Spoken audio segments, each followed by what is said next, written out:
Bienvenidas y bienvenidos a este segundo conversatorio titulado El corregimiento de Coyoacán en el siglo XVIII dentro del marco del proyecto de los 500 años de Coyoacán, justamente en nuestra alcaldía.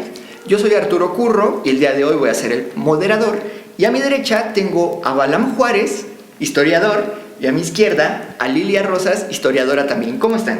Muchas gracias.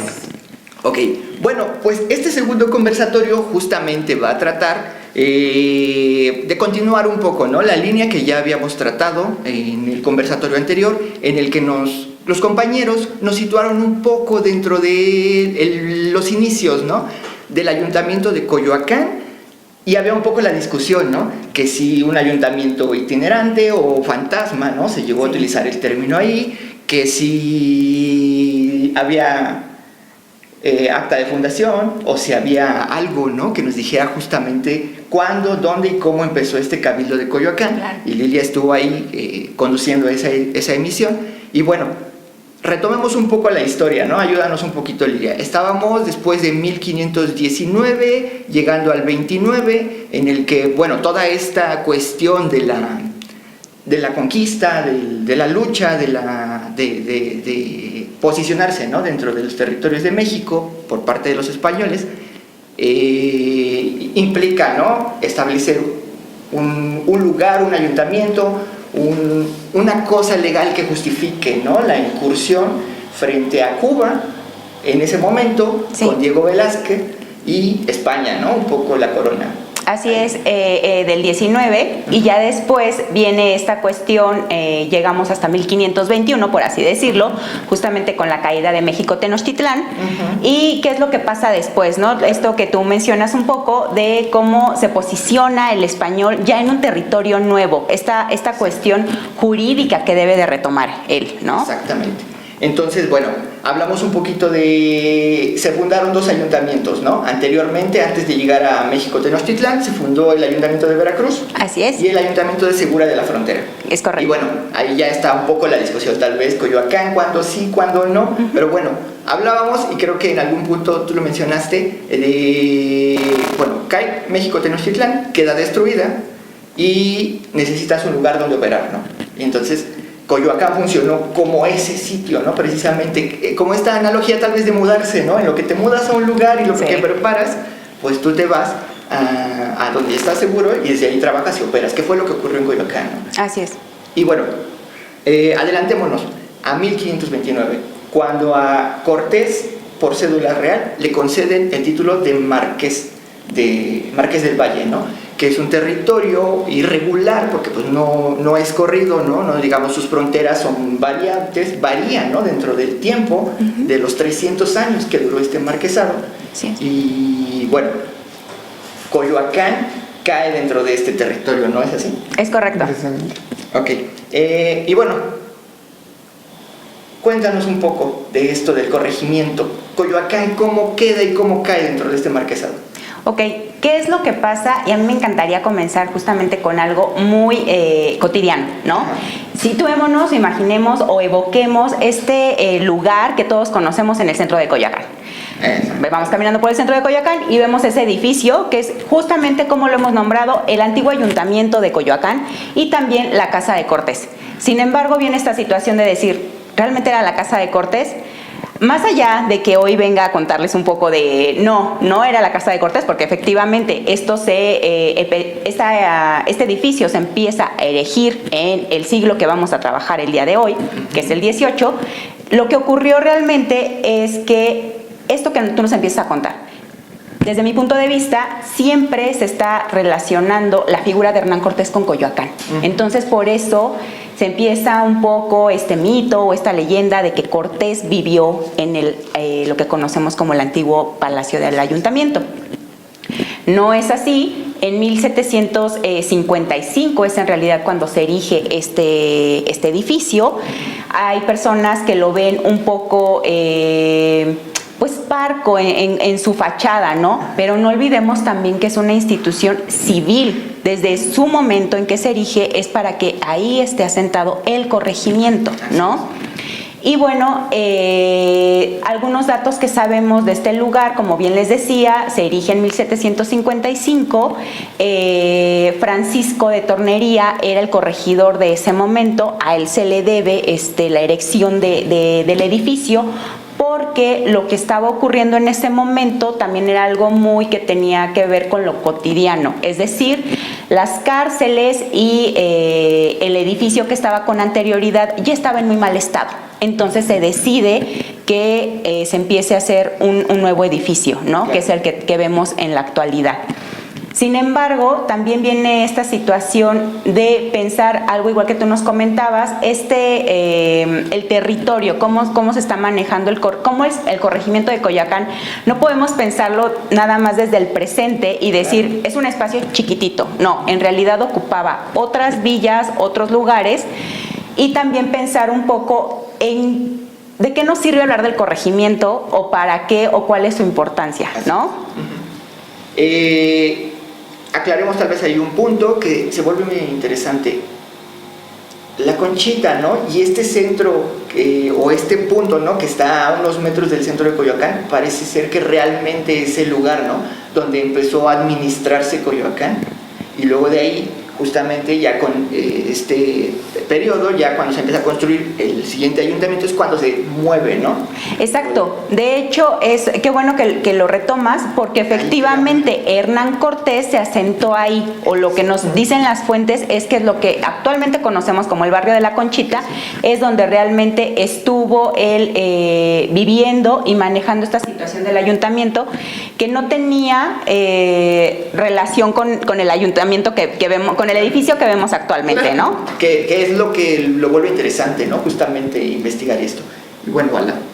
Pasemos un poco a hablar más del corregimiento, un poco a hablar más de esta amalgama indígena. Muy ¿Qué bien. nos podrías decir? Creo que para empezar hay que hacer una diferencia entre corregimiento y ayuntamiento, porque son dos cosas que a lo mejor pueden ser fácilmente confundibles, pero es muy sencillo. El corregimiento contaba, ahora sí que valga la redundancia, con un corregidor, que era la figura máxima dentro de toda esta estructura, pues, política. Y el ayuntamiento más bien contaba con alcaldes, y podía ser desde un alcalde hasta una gran variedad de alcaldes, ¿no? O sea, como si varios compartieran el mismo puesto. En el corregimiento, el corregidor era la figura máxima. Él podía llegar a delegar de alguna manera el trabajo hacia los alcaldes, pero pues él era ahora sí que la persona que tomaba la última decisión, ¿no? Así es. Algo muy interesante aquí es que los españoles utilizaron mucho la ventaja de que conservaron mucha de la estructura indígena política. Algo que, por ejemplo, estaba muy presente con los indígenas era el uso del altépetl, que era una figura estructural donde el tlatoani era la figura máxima dentro de toda esta organización política, y entonces los españoles nada más sustituyeron ese tlatoani y entonces designaron a un corregidor o designaron a un alcalde dependiendo la zona. En el caso de Coyoacán es muy interesante porque se mantuvo a un corregidor. Entonces el corregidor era la persona con máxima autoridad, y en muchas ocasiones de hecho se empezó a retomar a la persona que era hijo del tlatoani anterior. Sí, entonces digamos que los españoles quitaron a ese tlatoani e impusieron a su hijo, ¿no? Como esa máxima figura de gobernación.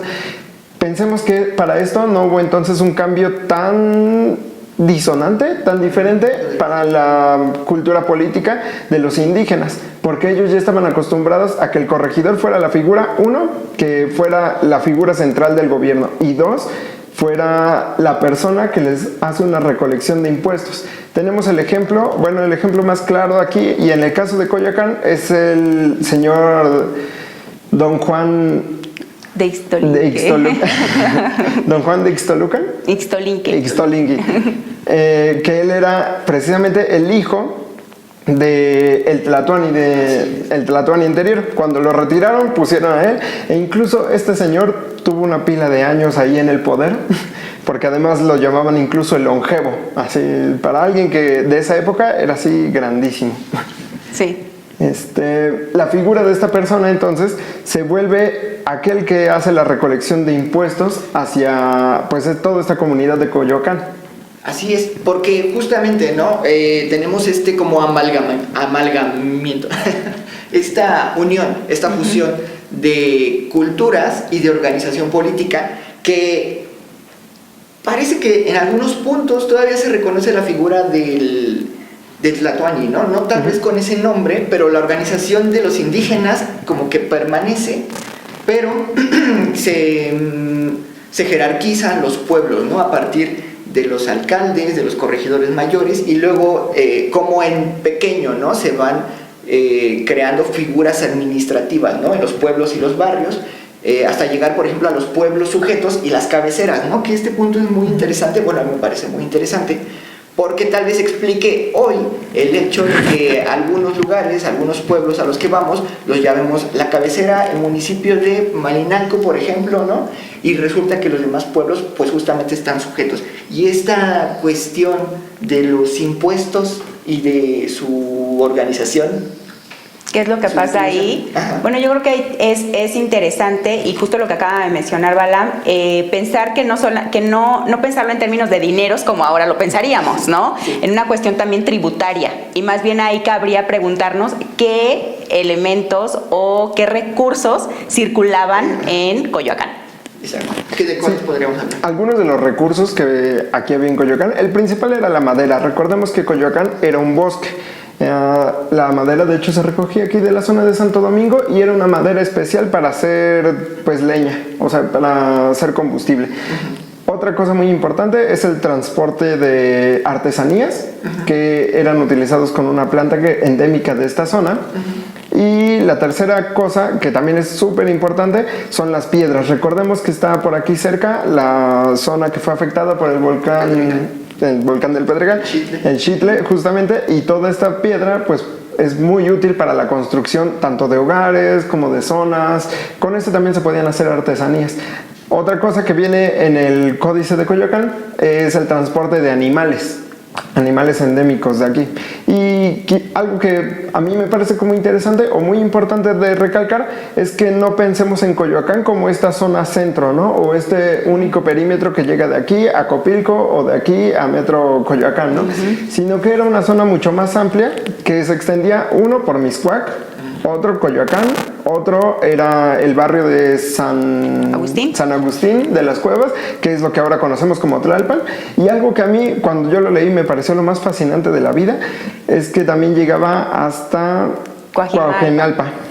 Claro, y que hay ahí, ¿no? Una historia dentro de esta cuestión de que Coyoacán sea la cabecera, ¿no? Por ejemplo, ¿qué se me olvida?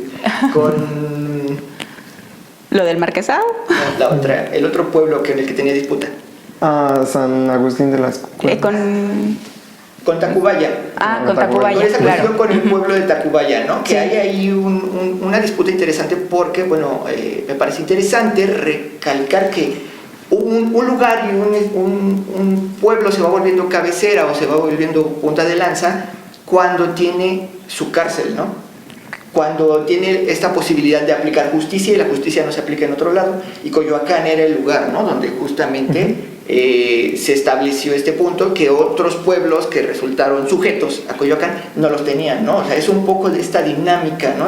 de Coyoacán como centro, pero tampoco como la punta del Marquesado del Valle. Sí, efectivamente, retomando lo que ya se mencionaba en un principio, la cuestión del Marquesado del Valle hace o convierte a la villa de Coyoacán como la cabecera, y también es muy importante algo que tú mencionabas un poco hace un momento, la cuestión, por ejemplo, religiosa, la cuestión de las iglesias. Acá en la villa de Coyoacán lo más importante y algo que nos parece fascinante en el tiempo, que aún lo podemos ver, es el convento de San Juan. Esa era la cabecera de la villa de Coyoacán, ¿no? Entonces, por eso ahí va retomando también la importancia, este lugar que ahora conocemos como el centro de Coyoacán. Efectivamente se dieron algunas disputas, de hecho, como lo mencionaba también Balam, con San Agustín, Tlalpan, fue el primero, o sea, tuvo también sus movimientos, ¿no? Estos lugares que estaban subordinados a la villa de Coyoacán, también hubo ahí algunas disputas entre ellos mismos, querían retirarse, como es el caso de San Agustín, que en un primer momento, cuando nos regresamos a esta época precortesiana, estaban sujetos a Xochimilco, y es la primera que sí logra también en un periodo de tiempo alejarse o no darle cuentas, por así decirlo, a la villa de Coyoacán. Porque justo se vuelve el punto en el que empiezan, ¿no?, a dar cuentas, a rendir tributo, a organizar y a manifestarse, ¿no? Tanto así que tuvo sus visitadores, ¿no? Así es, de hecho políticamente es muy importante porque ahí podemos pensar un poco cuál era la dinámica que traía Cortés en la cabeza cuando también se empieza a dar esto que tú igual comentabas en un principio de la conformación del marquesado. Es decir, si estamos, no debemos de ser anacrónicos, ¿no? Y pensar como ahora se están dividiendo, por ejemplo, las actuales alcaldías. Correspondían a otras dinámicas de pensamiento y de territorialidad. Entonces, San Agustín de las Cuevas, como siempre había correspondido a Xochimilco, pero entonces seguramente Cortés decir, bueno, si hago que esté subordinada a la villa de Coyoacán, entonces sí me corresponde para el marquesado, ¿no? Es muy interesante ver estas dinámicas que se empiezan a dar políticamente a través del territorio. Claro, y que podríamos hablar, ¿no?, tal vez de una permanencia de Coyoacán en el tiempo, por ejemplo, para el tiempo de las reformas borbónicas, que Coyoacán conserva su organización, ¿no? Tal vez un poco. Sí, un poco. Hasta el momento, bueno, ya los vamos a dejar para la próxima, justamente cuando se empieza a dar el cambio de corregimiento a intendencias. Exactamente. Y que bueno,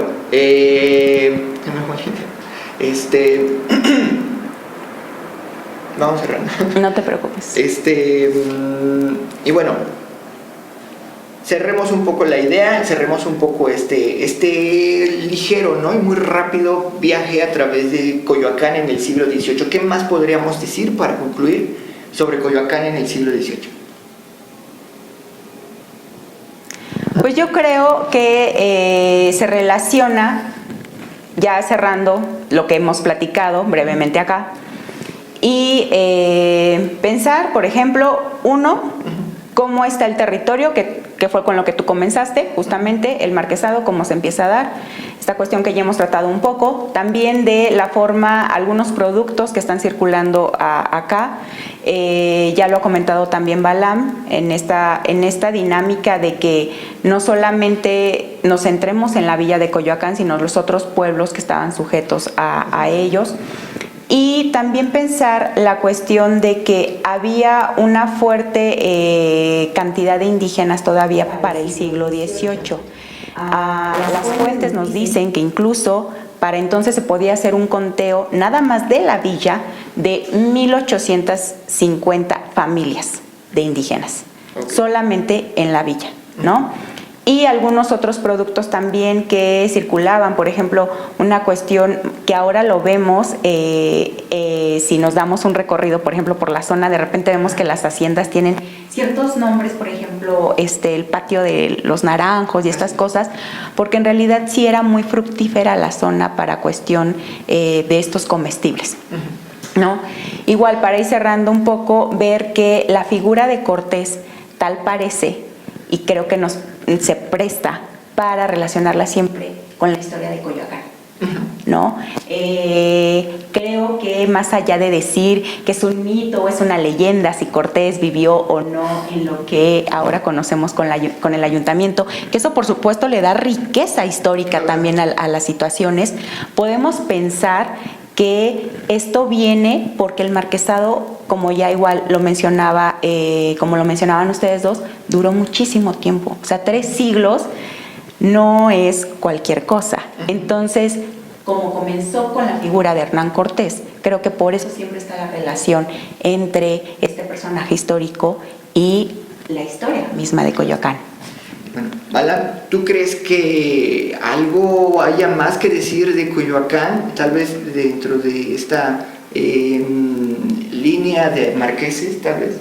A mí lo que me parece más interesante o que me gustaría con lo que te quedaras es con esta idea de que este breve momento entre el corregimiento y esta transición entre, pues, de un momento el gobierno indígena, el corregimiento y lo que sigue a través de la historia de Coyoacán, es que esto funcionó como una amalgama o así como una mezcla precisamente entre algunas teorías, bueno, alguna manera de relacionarse con lo que antes existía, un sistema político anterior, con el nuevo sistema que se estaba planteando por parte de los españoles. Entonces este momento es un momento clave justamente porque puede mezclar ambos sistemas y para que el cambio no sea tan brusco. Sabemos que si hubiese un cambio brusco o un cambio totalmente rápido, esto hubiera sido un total desastre. Hubiera sido, estrategia, ¿no? Sí. Finalmente fue, a diferencia, ¿no? Tal vez de las islas, de las Antillas, fue más bien como una integración, ¿no? Sí, justamente. Y esto es con lo que yo me quedaría de este momento histórico. Ok. Bueno, pues algo más que quieran comentar, algo más. Nada, No, agradecida nada más. de que nos Muchas hayan gracias. invitado. No, gracias a ustedes que andan por aquí, que están para platicar con nosotros. Y bueno, vamos cerrando este segundo conversatorio. Les invitamos para que estén pendientes del siguiente conversatorio. Les tendremos al tanto en redes sociales. Síganos por ahí, sigan nuestras publicaciones. Yo soy Arturo Curro, Válamo Juárez, Lilia Rosas. Gracias. Y gracias, nos vemos en la próxima.